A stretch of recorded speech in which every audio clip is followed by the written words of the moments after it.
네, 4부는요 법률인데 이거는 이제 제 주분야긴 하네요. 또 변호사님이 전문 분야.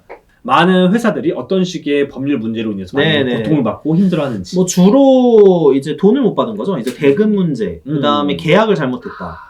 뭐 또 미수 문제, 그 다음에 세금 관련 문제, 그 다음에 노동 관련해서 많죠. 노동 문제도 많죠. 직장 이제 직원들과 또 대표와의 갈등이 너무 많으니까. 참고로 하나 말씀드리면 노동 관련 문제는 대부분 대표 사업주가 처벌을 받습니다. 그러니까 법인이어도 사업주, 물론 사업 경영 담당자라던가 뭐 이런 사람들 처벌받을 수 있지만요. 근데 그냥 사업주가 처벌받는다 이렇게 생각하시면 돼요. 그게 더 신경 써서 관리해야 되는 거군요. 네네. 거기다 중소규모 업체면 더더욱 그렇고요. 그렇죠. 그래서 이 여러 가지 고민을 하게 되는데 예를 들어서 주변에 좋은 뭐 변호사나 뭐 이런 사람들이 있다면 내가 법 공부까지는 할 시간이 없잖아요. 솔직하게 말씀드리면. 좋은 변호사를 있냐 없냐가 나의 돈을 벌어다 주는 거예요. 그리고 가장 큰 거는 리스크 관리죠. 그쵸. 사전에 말을 해줄 테니까. 내 주변에 좋은 변호사가 만약 친구라든지 아니면 인맥으로 있다면 야, 너 그렇게 하면 안 돼 라고 말해줄 수 있으니까. 이런 걸 조심해라 라고 얘기를 해줄 수 있는 주변에 좋은 조언자가 있느냐 없느냐가 향후로서는 되게 큰 거죠. 맞습니다. 뭐 예를 들어서 내가 징역을 살아요. 3년을 살아요. 그 3년 동안 내가 사업을 했으면 어떤 이득을 얻었을지 알 수가 없죠. 그쵸. 근데 생각보다 이런 문제로 많이 고통을 받는 분들이 정말 많고요. 정말 많고, 그 다음에 이런 경우도 있어요. 공부를 계속해서 법학 공부를 한 건 아닌데, 이제 주변에서 약간 어설프게 법을 아는 사람들 있죠. 이렇게. 그쵸. 그래서 이제 그분들의 조언을 듣고서 잘못 행동하다가 실수하는 경우가 있고요. 그러면은 예를 들면 투자라든지 뭐 예를 들면 계약이나 거래에 있어서 그 위험 부담이 더 커지죠. 그쵸.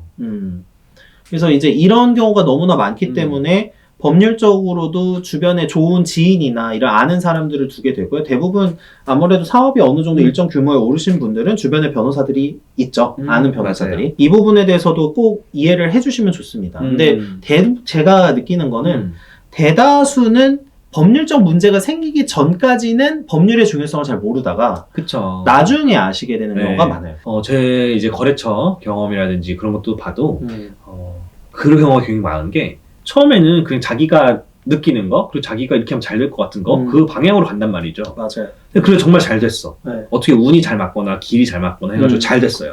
그러면 문제가 뭐냐면 이제 그 경쟁자들이 얘가 자꾸 나오려고 해, 내 옆으로. 그렇죠. 얘 봐라? 점점 커지네? 연매출이 이제 슬슬 억대가 되고 있네? 그렇죠. 그러면 그 경쟁자들은 먼저 성장한 선배들이라고 볼 수 있어요. 그 선배들은 사실 법적인 산전수전을 겪었을 가능성도 높고요. 그렇죠. 그럴 때 걔네들 이렇게 보여요. 맞아. 한번 털어야겠다. 그렇죠. 한번 털어야겠다. 얘네 보니까 이미지 도용하네? 얘네 무료 이미지라고 하면서 유료 이미지 막 갖다 쓰네? 그렇죠. 그리고 뭐 이름 같은 것도 도용했네?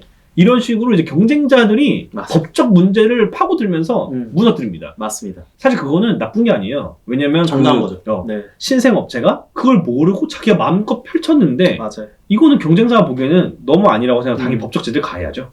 하나 좀 여쭤볼게요. 저 이게 사실 이제 표시광고법 있잖아요. 광고 관련 법. 이제 광고 전문가시니까 처음에 회사를 들어가시면 광고 관련 법률 배우죠. 안 배웁니다. 배우진 않나요? 안 배워요. 마케터들도 몰라요. 그래요? 마케터들도 모르는 경우가 많기 때문에 광고 대행사에서 실수한 경우가 굉장히 많습니다.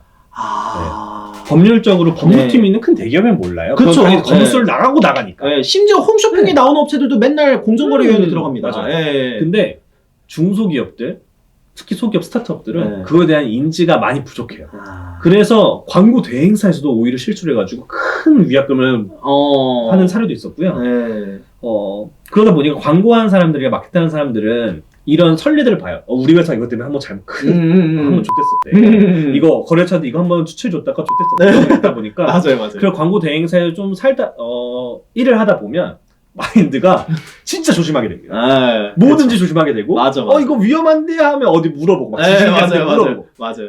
그러다 보니까 이 법률 같은 경우에는 만약에 주변에 이제 좋은 변호사님이라든지 좀 조언을 구할 사람이 없다고 하면 첫 번째 태도는 첫 번째도 조심, 두 번째도 조심, 세 번째도 소심입니다. 소심하게 접근하셔야 나중에 추후 큰 해가 되는 것들을 많이 줄일 수 있습니다. 그리고 요즘에 이제 그 스마트 스토어가 붐이니까 하나 말씀드릴게요.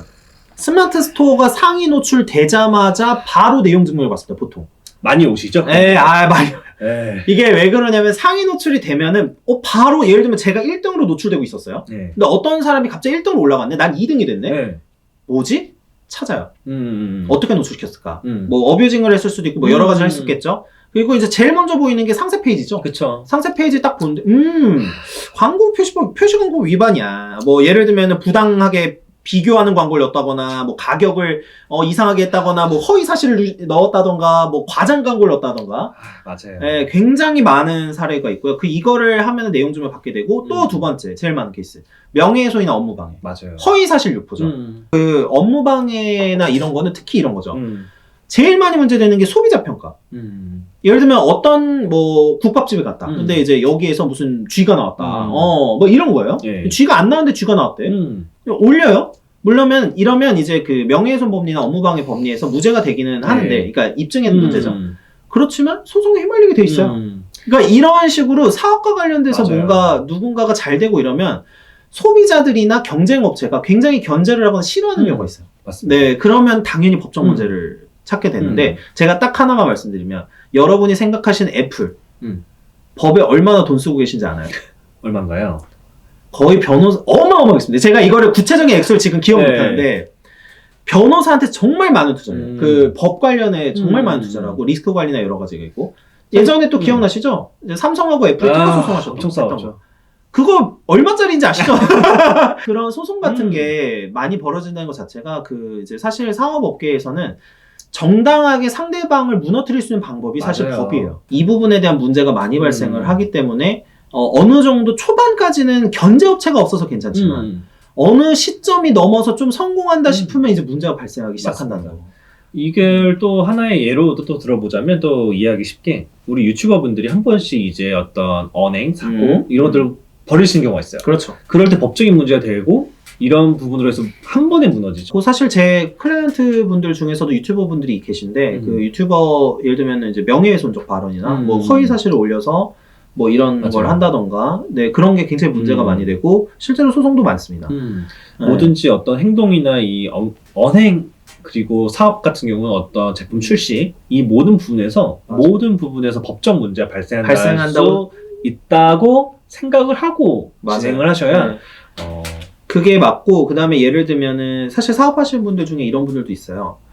내가 이거를 저질렀을 때 내가 어느 정도 처벌을 받을 수 있느냐 그리고 이걸 했을 때 손해배상청구를 어느 정도 당할 수 있느냐 이런 부분들에 대해서 사전에 그러니까 리스크 관리를 해주고 고민을 하고 들어가야 되는 거예요 사업을. 그렇죠. 네, 그런 거를 전혀 그러니까 이거는 일정 규모 이상일 때 가능한 문제지만 대다수가 이런 부분에 굉장히 약하신 분들이 많고 맞아요. 그러다가 이제 나중에 한 번에 무너지는 경우가 있습니다. 그래서 그거에 대해서 꼭 한번 고민을 해보셨으면 좋겠다. 그리고 이런 분야에 대해서 주변에 아는 좀 잘 아는 지인이 있으면 더더욱 좋다. 네, 맞아요. 어떻게 오늘 이야기를 한 것들을 제가 한 번 더 이렇게 둘러보다 보니까 그렇게 딱 뭔가 되네요. 1번 마케팅 같은 경우에는 돈을 버는 방법. 그렇죠. 투자 같은 경우는 돈을 곱절시키는 방법. 네네, 그렇죠. 세무 같은 경우는 돈을 그 절약하는 방법. 그렇죠. 뺏기지 않는 방법. 네. 법률은 돈을 지키는 방법. 네, 이 정도로 정리할 수 있을 네. 것 같아요. 사실 세무랑 법률은 같은 분야라고 봐도 무방해요. 왜냐하면 조세법률주의라고 해서 세금은 다 법으로 정하게 돼 있습니다. 그래서 이 법률과도 연관이 돼 있으니까 하지만 이 네 가지 분야에 대해서 꼭 얘기를 한번 해드리고 싶었어요. 그리고 뭐 이제 여러 경영 재테크 서적에서 나오는 말이지만 이게 경영 재테크 서적에서 주로 나오는 얘기는 돈을 어떻게 벌 것이냐와 투자를 어떻게 할 것이냐에 집중돼 있어요. 맞아요. 근데 이 세무랑 법률 부분에 대한 거는 따로 책을 찾아보시지 않으면 일반 경영 재테크 책에는 없습니다. 맞습니다. 그리고 이 법률 관련해서도 사실 솔직하게 말씀드리면 어떤 사업자를 위한 법률 관련 책이 잘 나와 있는 게 그렇게 많지 않아요. 네, 뭐 몇 권 정도 이거 추천해드리면 또 이것도 문제 될 수 있으니까 좀 안 하긴 하는데 그런 책들도 많지가 않다는 거. 그래서 결국에는 세무든 법률이든 투자든 마케팅이든 그 분야에 대해서 공부를 좀 지속적으로 하려는 노력과 그거를 잘 아시는 지인을 확보하시는 거. 그리고 이 네 가지는 모두 여러분들을 부자로 만들어줄 가능성이 높은 분야들이에요. 맞습니다. 네, 그래서 이거를 꼭 말씀드리고 싶었습니다. 네.